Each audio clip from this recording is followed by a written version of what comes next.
নমস্কার, আপনারা দেখছেন বেবি রানী রান্না রানী চ্যানেলের মধ্যে। আজকে খারকল লইছি এখানে আর কাঁঠাল বিচি লইছি। আপনারা সাথে নতুনভাবে তরকারি একটা বানাইয়া শেয়ার করবো। আপনারা পুরো ভিডিওটা দেখবা, স্কিপ করবা না।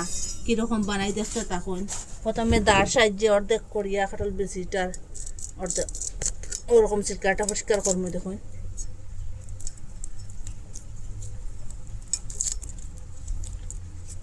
একটা গামলার মধ্যে রাখবো ওরকম করে, জলের মধ্যে ওরকম করে কাঁঠাল বীজটা কাটি লিছি সবটা। এখন কারকলটা কাটিয়ে দেখাই আপনারা। ওই যে দানাগুলা এরকম ফলাই দিবা।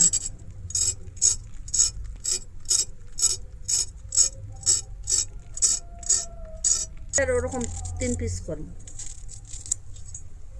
একটু বড় করে কাটিম। কাঁঠালের বীজটা একটু শক্ত। কারকলটা ওরকম করে কাটি লিছি। আর এখন পেঁয়াজটা কাটিলাম, ওরকম করে কাটিলাম পেঁয়াজটা। আর যে রসুন আছে এখানে, আর আদা আছে এখানে। মশলার লাগে কয়েকটা শুকনো লঙ্কা দিলাম, আর কয়েকটা বাদাম দিয়ে দিলাম, 2-3টা এলাচ দিলাম এখানে, আর ডালচিনি 1 পিস দিলাম, 1 চামচের মতো ধনিয়া দিলাম। এইখানে জিরা দিয়ে দিলাম আর 1 চামচ। একটু বাজি মিনিটে সব কিছু ওরকম বাজার পরে গ্যাসটা অফ করে দিলে এটা ঠান্ডা হোক। এখন একটু তেল দিয়ে দিলাম এটার মধ্যে। এখানে পেঁয়াজ রসুন যে কাটিয়ে রাখলাম, আদা এটা দিলাম।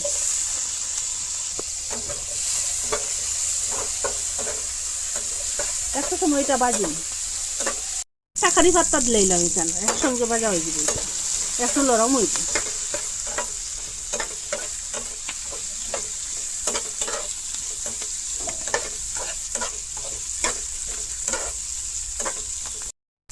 ওরকম বাজার পরে গ্যাসটা অফ করে দিলে এটা এখন ঠান্ডা হোক। 1 চামচ এখানে ফুস্তো দিয়ে দিলাম মিক্সচারের মধ্যে, শুকনা শুকনা দিলাম এটা। আর যে মশলাটা ঠান্ডা হয়ে গেছে এটা এখন দিলাম, একসাথে দিলাম। এটা ওরকম করে কুটি লিছি। দেখুন পুরো আমি হয়ে গেছি গিয়া। পেঁয়াজ রসুন যে বাজিয়ে রাখলাম এটা ওই যে মশলার সাথে দিলাম একসাথে। এখানে আর একটু জল দিলাম। জল দিয়ে কুটিলে খুব ভালোভাবে পেস্ট হইব।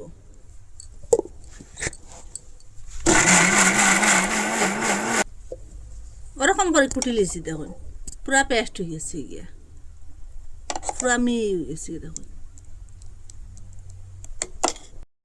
সেই প্যানের মধ্যে তেল দিয়ে দিলাম। এখন কাঁঠাল বিচিটা দিলাম। কাঁঠাল বিচিটা দিয়া উঠালো মিডিয়ামে রাখিয়ে এটারে এখন ডাকিয়া দিন। এটা সিদ্ধ।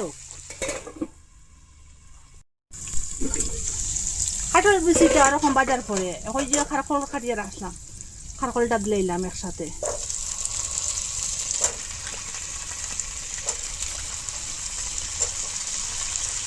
হলুদ গুঁড়া দিলাম, আবার ডাকিয়ে রাখলাম এটা সিদ্ধ। ঢাকনাটা সরাই দিলাম। ওরকম পুরো বাজা বাজা হওয়ার পরে এখন এটা উঠাইলাম। দেখুন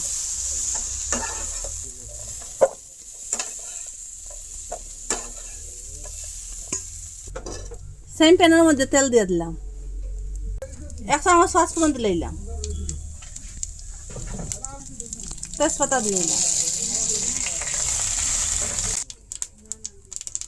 কুটিয়ে রাখলাম পেঁয়াজটা দিলাম।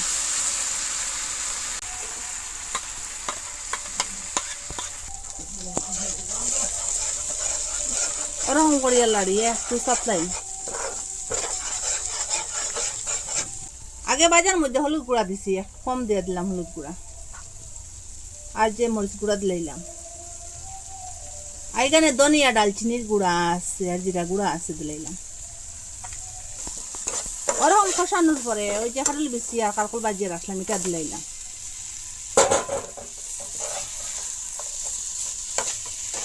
আর 1 মিনিটের মতো ওরকম কষাই।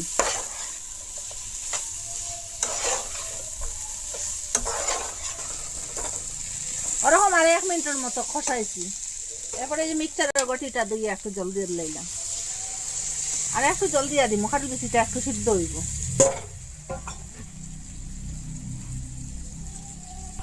স্বাদ মতো লবণ দিয়ে দিলাম। এখন এটা জালো। একটু জল বেশ করে দেবার কারণে কাঁঠাল বিচিটা একটু সিদ্ধ হয়ে গেছে গিয়া। আর আপনারা চাইলে আগেও কাঁঠাল বিচিটা সিদ্ধ করে নিবা। আর ওরকম কোনো হওয়ার পরে একটু ঘি দিয়া দিলাম এখানে। ঘিটা দিলে স্বাদটা বাড়িব, 1 চামচের মতো ঘিটা দিলাম। নিরামিষ তরকারির মধ্যে ঘি দিলে স্বাদটা বাড়ে। এখন গ্যাসটা অফ করে দিলে।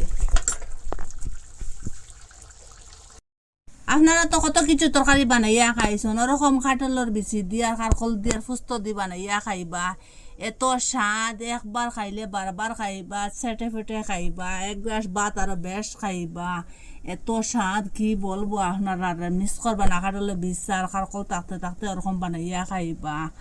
আর আপনারা কইতে কি দেখরা কমেন্টের মধ্যে নিশ্চয় জানাইবার। ভালো লাগলে লাইক কমেন্ট শেয়ার সাবস্ক্রাইব করবার। আজকের ভিডিও এখানে শেষ, নতুন একটা ভিডিও লিয়ে ফিরে আসবো বন্ধুরা।